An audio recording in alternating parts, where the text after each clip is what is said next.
الاماكن والطرق والكباري اللي عملها. حتى كمان احنا اول مره نسمع عن المليار والتريليون في عهده هو. قبل كده ما كناش بنسمع الارقام دي، واخد بال حضرتك. وبعدين هو عمل تطور في العشوائيات كتيره جدا وممتازه. هو عايز زياده استثمار لبلده، وهو كمان قال كذا نقطه يعني.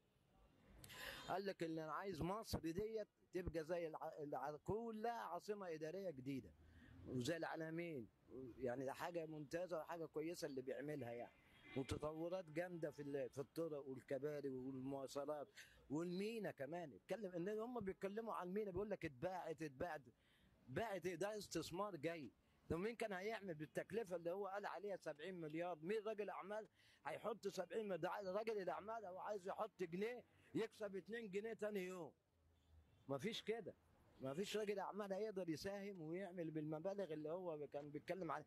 حتى في الاسكان، وسال وزير الاسكان سؤال مباشر. قال له انت لما كنت ماسك الاسكان كان عندك كام؟ قال له 750. لما سال بقى لوزير الاسكان الحالي قال له انت عندك كام رصيد؟ قال له 900 مليار ولا حاجه زي كده. صححي لي المعلومه لو انا غلطان.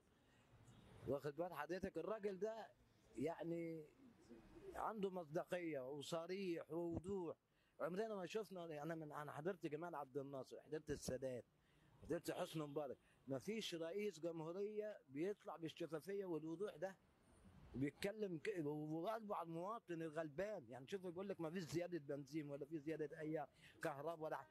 قلبه كله على الغلبان والفقير. وعامل دعم دلوقتي، عامل دعم بطاقه تموينيه، وعامل زياده معاشات اهي. الراجل يعني ربنا يكرمه ويقويه ويصلح حاله. احنا معاك وفي ظهرك ومأيدينك.